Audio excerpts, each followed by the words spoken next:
Assalamualaikum warahmatullahi wabarakatuh.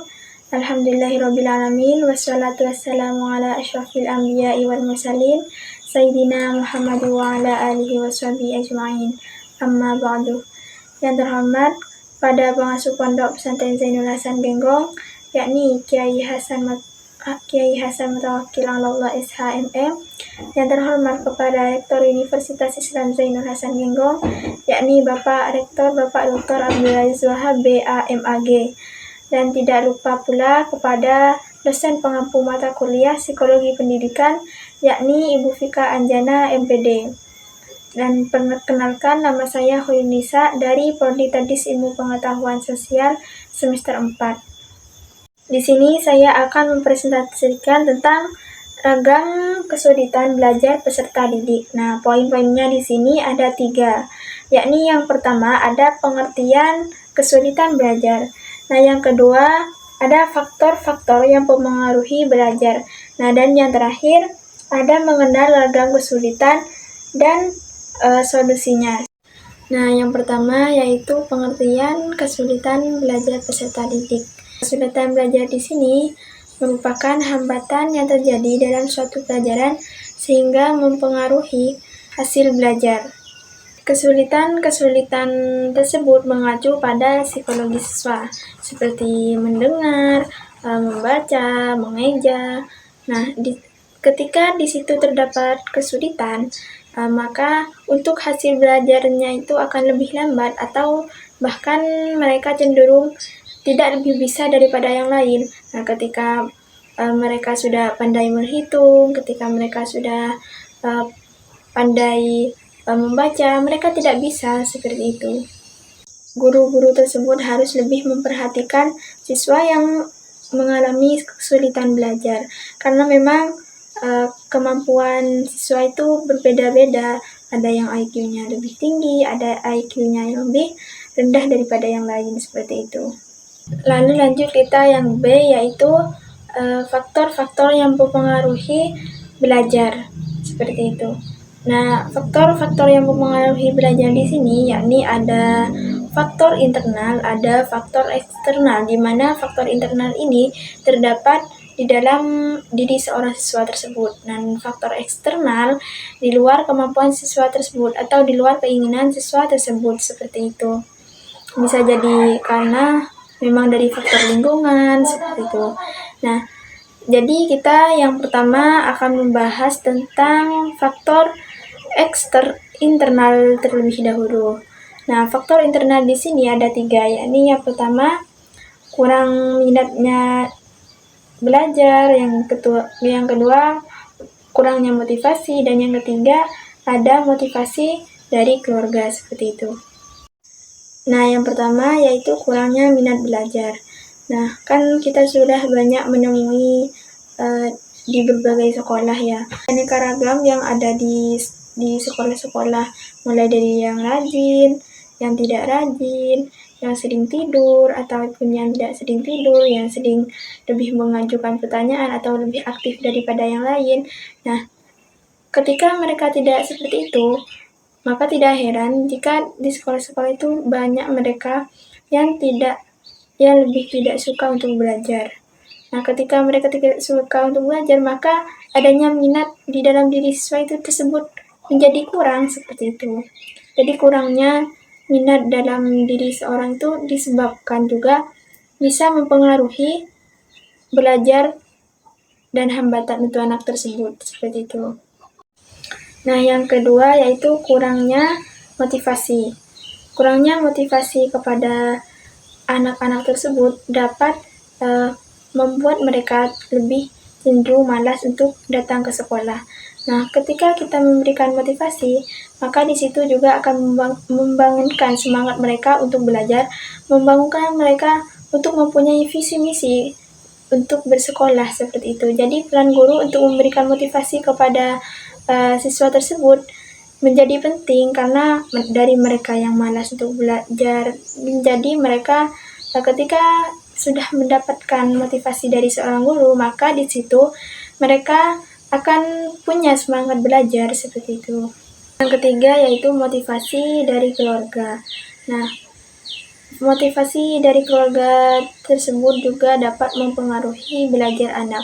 Nah, ketika orang tua mendukung apa yang seharusnya anak tersebut lakukan, maka anak tersebut lebih akan semangat, lebih akan percaya diri dengan apa yang langkah yang mereka ambil seperti itu. Namun sebaliknya, jika orang tuanya mempunyai kemauannya sendiri, maka di situ anak-anak lebih untuk tidak semangat untuk belajar seperti itu. Jadi peran orang tua, peran keluarga terhadap anak itu sangat penting. Bagaimana mendukung, bagaimana untuk memberikan semangat kepada anak-anak tersebut sehingga mereka lebih bisa untuk memberikan untuk anak tersebut. Jika kondisi dan psikologisnya itu menjadi normal, jika anak tersebut lebih bisa percaya diri, lebih bisa mengembangkan dirinya sendiri seperti itu.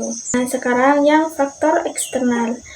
Faktor eksternal di sini yaitu juga ada 3, yaitu yang pertama, guru sulit menerapkan pembelajaran.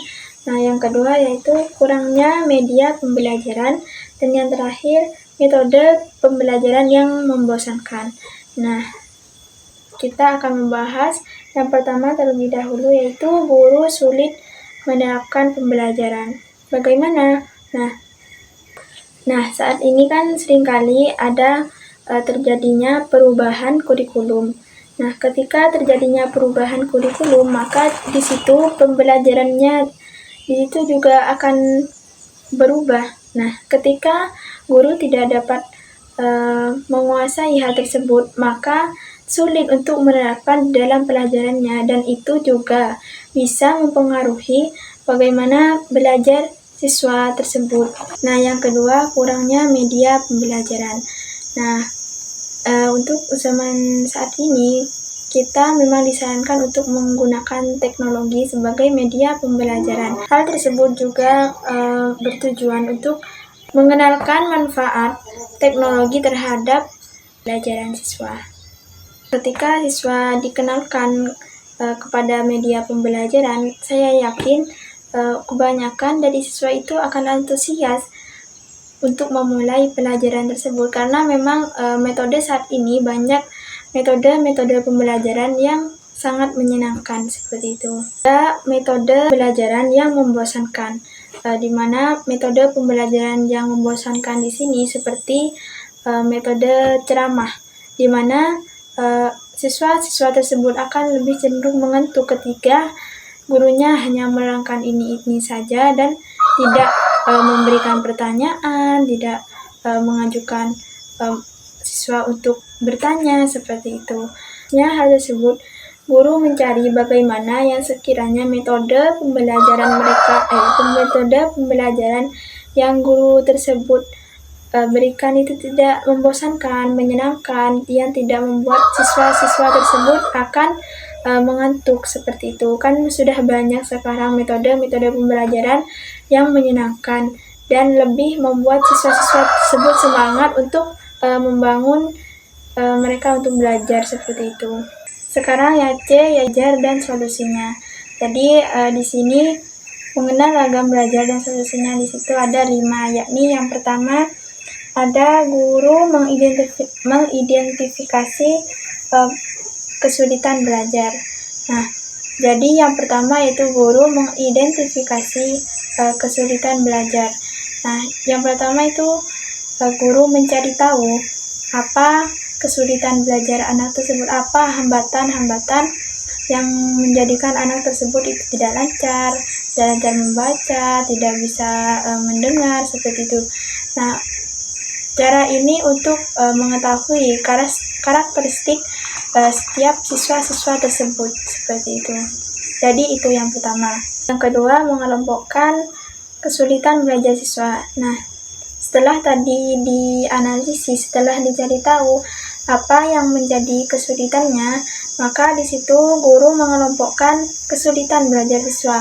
Apa yang menjadi masalah-masalahnya, apa yang menjadi penyebab hal tersebut, dan dikelompokkan menjadi apakah itu faktor internal ataupun faktor eksternal seperti itu.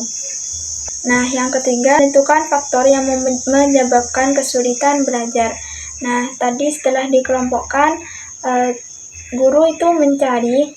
Nah, setelah ditemukan, guru tersebut menganalisis apa yang menjadi faktor tersebut. Misalnya, oh ternyata anak ini tidak suka berada di lingkungan sekolah karena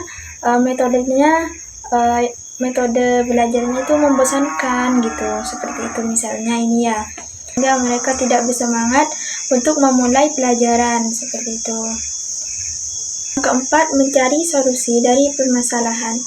Setelah ditemukan apa yang menjadi penyebab siswa tersebut seperti itu, kita mencari solusi bagaimana yang sekiranya siswa tersebut tidak bosan untuk memulai pelajaran, tidak ada metode yang membosankan, membuat mereka lebih menyenangkan seperti itu. Nah, caranya bagaimana? Caranya dengan menyesuaikan yang melatar belakangi faktor kesulitan belajar tersebut seperti itu. Jika faktornya dengan metode yang membosankan, maka kita sesuaikan dengan memberikan pembelajaran yang lebih menyenangkan seperti itu. Nah, yang terakhir yaitu tindak lanjut yang dilakukan oleh guru. Setelah kita menemukan bagaimana solusinya, kita menerapkan bagaimana yang sekiranya metode anak-anak tersebut tidak membosankan seperti itu. Kita terapkan di dalam kelas yang sekiranya metode yang kita gunakan itu tidak membosankan untuk anak. Kan sekarang sudah banyak metode-metode yang tidak hanya mengandalkan metode ceramah saja, tapi ada metode jigsaw, kan pelajaran yang unik sehingga anak-anak itu tidak lebih bosan ketika berada di kelas seperti itu.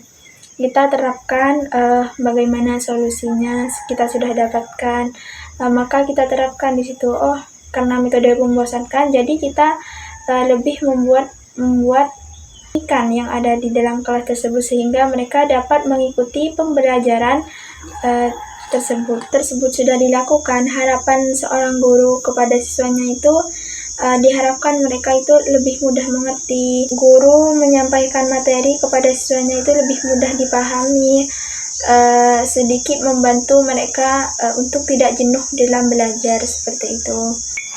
Mungkin itu saja yang bisa saya sampaikan mengenai ragam kesulitan belajar peserta didik.